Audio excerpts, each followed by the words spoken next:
Olá pessoal, meu nome é Rebeca Silva Feitosa, estou cursando farmácia na Faculdade São Francisco da Paraíba e estou no meu terceiro período.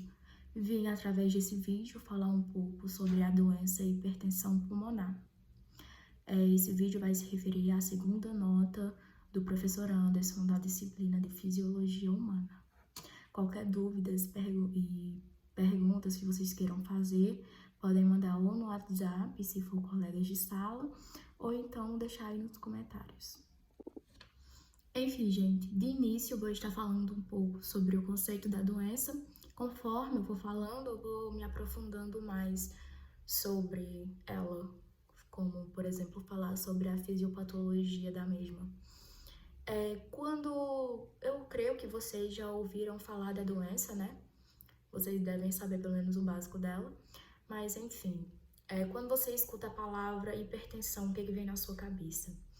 Então, hipertensão significa aumento da pressão e pulmonar significa as artérias pulmonares. Então, juntando tudo, hipertensão pulmonar, estaremos falando sobre o aumento da pressão média da artéria pulmonar. Bom, essa doença consiste em um conjunto de alterações que dificultam o sangue e a passagem do sangue pelas artérias e pelas veias pulmonares. E esse processo pode sobrecarregar o coração, levando o paciente a ter muito cansaço e até desmaios. E em casos mais graves, o mesmo pode ficar internado e ter que fazer o transplante pulmonar. A hipertensão pulmonar resulta no aumento da resistência vascular na pequena circulação. E é uma doença rara, que também afeta especificamente o lado direito do coração. É uma doença crônica que pode durar a vida toda ou anos. A hipertensão arterial pulmonar pode não ter uma causa específica, sendo assim ela vai ser conhecida como idiopática. Ela tanto pode não ter uma causa específica, como ela também pode ocorrer através de algumas doenças, como o HIV e problemas cardíacos, e também pelo uso de certos medicamentos, como inibidores de apetite. Alguns sintomas da hipertensão pulmonar é a fadiga, dificuldade respiratórias, dores no peito, tonturas e desmaios, como já foi falado. Uma hipertensão pulmonar mal controlada pode trazer diversos problemas, e um deles seria o edema de pulmão. O edema de pulmão nada mais é do que uma condição caracterizada pelo acúmulo de líquido no interior dos pulmões. Ele ocorre quando o coração encontra dificuldades de bombear o sangue, que acaba aumentando a pressão do sangue no interior dos pequenos vasos sanguíneos do pulmão. E para aliviar essa pressão, os vasos precisam liberar esse líquido para dentro dos pulmões. E assim esses líquidos interrompem o fluxo normal de oxigênio, resultando em falta de ar. Bom, na hipertensão pulmonar pode ocorrer constrição, ressecamento e perda de vasos pulmonares. E na hipertensão pulmonar mais grave, leva à insuficiência do ventrículo direito. E pode apresentar três tipos de hipertensão pulmonar, três perfis, que são hipertensão pulmonar pré-capilar, hipertensão pulmonar pós-capilar e hipertensão pulmonar pré-capilar e pós-capilar combinada. Em algumas pesquisas vi que existem três tipos de mecanismos fisiopatológicos que causam hipertensão pulmonar. Entre eles, um deles são o aumento da resistência vascular pulmonar, o outro é a pressão venosa pulmonar aumentada e o terceiro seria o aumento do fluxo venoso pulmonar decorrente de cardiopatias congênitas. E agora eu vou falar um pouco sobre cada um. A resistência vascular pulmonar aumentada é causada por obliteração e por vasoconstrição patológicas. A hipertensão pulmonar caracteriza-se por vasoconstrição, como eu já disse, vasoconstrição, como eu já disse, variável, e por proliferação endotelial e do músculo liso, hipertrofia e inflamação crônica, resultando em remodelamento da pressão da parede vascular. Repetindo, resultando em remodelamento da parede vascular. Esse aumento da pressão vascular pulmonar, ele lesiona ainda mais o endotélio. E também nós temos, contribuindo, a coagulopatia trombótica, que por causa da disfunção plaquetária, eles conseguem ajudar. As plaquetas também podem desempenhar um grande papel importante, pois elas secretam substâncias que aumentam a proliferação de fibroblastos e células musculares lisas. Falamos sobre o primeiro tópico, agora vamos para o segundo, que são 3, né? Que é o aumento da pressão venosa pulmonar. A pressão venosa pulmonares elevadas podem causar danos agudos à parede alveolo-capilar e o edema subsequente. A situação mais comum em que a hipertensão venosa pulmonar é na insuficiência cardíaca esquerda. Na maioria dos pacientes, a hipertensão pulmonar acarreta hipertrofia ventricular direita. Também acarreta dilatação e insuficiência ventricular direita. O tópico, que é o aumento dos fluxos sanguíneo venoso pulmonar, isso pode ocorrer em doenças como defeitos do septo atrial, defeitos do septo ventricular e persistência do canal arterial. A fisiopatologia da hipertensão pulmonar, ela não é única, então ela pode acontecer de 2 maneiras. Uma delas é o aumento da pressão hidrostática proveniente das câmaras cardíacas esquerdas ou situações de hipervolemia. Neste caso, pode-se enquadrar a insuficiência cardíaca esquerda. Eu acho que eu já comentei sobre a insuficiência cardíaca esquerda aqui, né? E a segunda é pelo hiperfluxo sanguíneo, resultante de um aumento no débito cardíaco em direção à circulação pulmonar. Vou falar agora sobre a pequena circulação, ou então circulação pulmonar, que a gente já viu em sala, que nada mais é da saída do sangue do coração para o pulmão e a saída do pulmão para o coração, que se inicia quando o sangue sai do ventrículo direito pela artéria pulmonar em direção aos pulmões.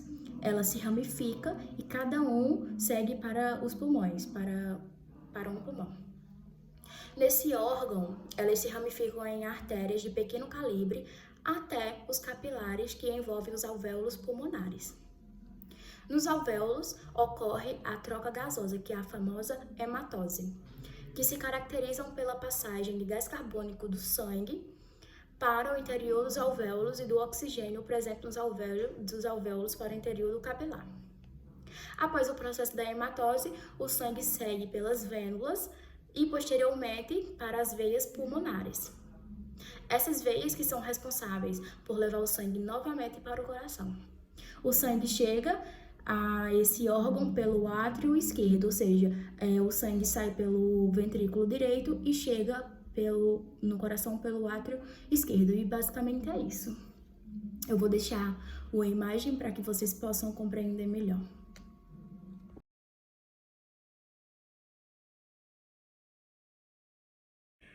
Então, as pessoas que têm a hipertensão pulmonar costumam sentir cansaço e falta de ar, por mais que os exercícios que eles façam sejam leves. E alguns tipos de exames que podem ser realizados radiografias torácicas, eletrocardiogramas, ecocardiografias, que são os exames que dão pistas, mas a confirmação só acontece mediante a medição da pressão arterial do ventrículo direito e da artéria pulmonar. A insuficiência cardíaca esquerda é uma das causas mais frequentes que há na hipertensão pulmonar. E quando o lado esquerdo do coração não consegue mais bombear sangue normalmente para o corpo, o mesmo reflui para os pulmões e é aí que vai acontecer o aumento da pressão arterial.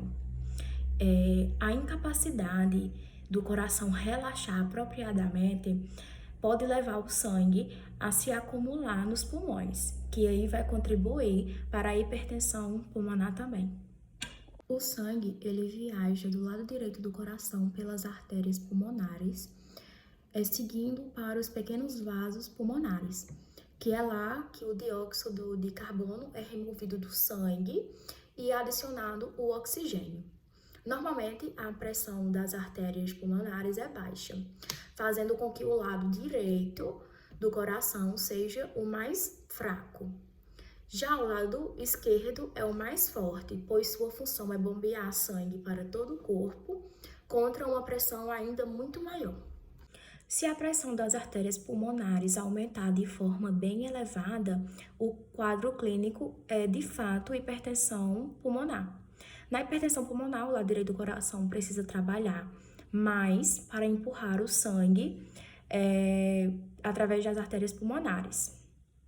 Ao longo do tempo, o ventrículo direito fica espessado e aumentado, e ocorre o desenvolvimento de cor pulmonale, resultando em insuficiência cardíaca direita. Depois eu vou mostrar para vocês a foto de como é que fica o ventrículo, como ele fica bem espessado e grande.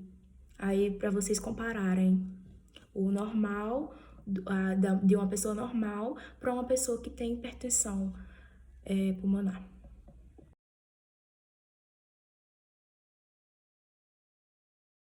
Distúrbios pulmonares ou baixos níveis de oxigênio no sangue também podem causar hipertensão pulmonar.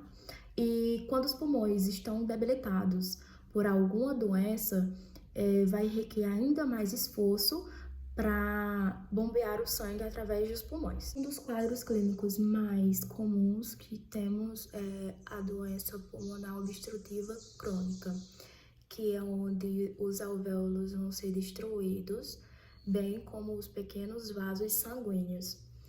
E a única causa mais importante da hipertensão pulmonar em pacientes com essa doença, que é a obstrução crônica, é o estreitamento ou constrição das artérias pulmonares, que ocorre como resultado de baixos níveis de oxigênio no sangue. Então, agora falando um pouco sobre o tratamento, temos como medicamentos que são utilizados os medicamentos que dilatam os vasos sanguíneos, ou então os vasodilatadores, que também são chamados dessa forma, que funcionam reduzindo a pressão sanguínea nas artérias pulmonares. Eles podem melhorar a qualidade de vida do paciente e também podem prolongar o tempo que a pessoa precise, se a pessoa precise fazer um transplante pulmonar, ele vai ajudar a prolongar essa data. Ele ajuda a prolongar que essa pessoa faça esse transplante. Outros medicamentos também, como sotatercept, nifedipino, amlodipino, são exemplos também de medicamentos que são utilizados por pessoas que contêm a doença. E o transplante de pulmão pode ser usado apenas para casos mais graves e por pessoas que sejam saudáveis o suficiente para aguentar futuras complicações diante o procedimento do transplante. Então, somente pessoas saudáveis e de grave risco já de doença, que já está com um nível bem avançado, poderá realizar esse procedimento. Então, o tratamento vai depender da gravidade da situação e a condição piora com o tempo. Então, os medicamentos vai ser justamente para isso, para diminuir os sintomas e para melhorar a qualidade de vida e para,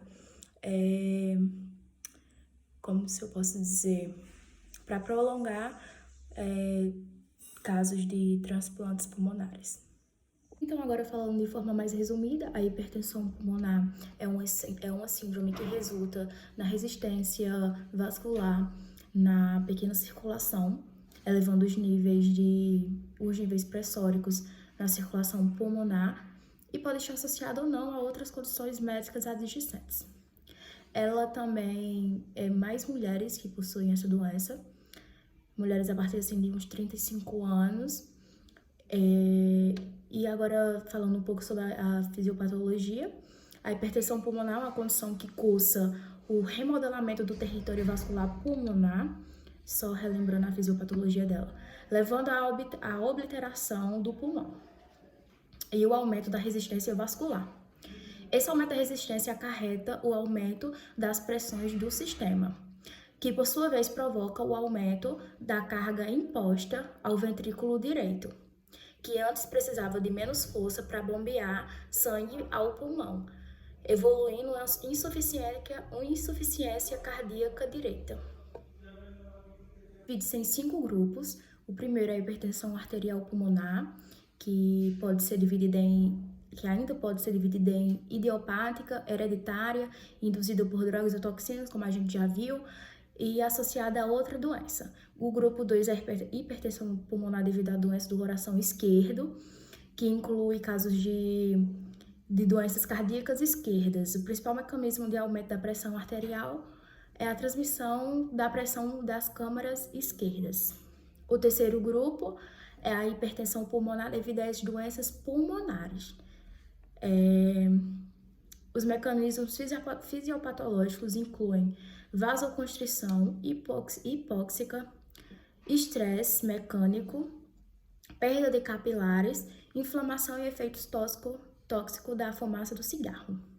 O grupo 4 é a hipertensão pulmonar tromboembólica, crônica e por outras obstruções, que refere-se a trombolismos crônicos ou outra obstrução da artéria pulmonar.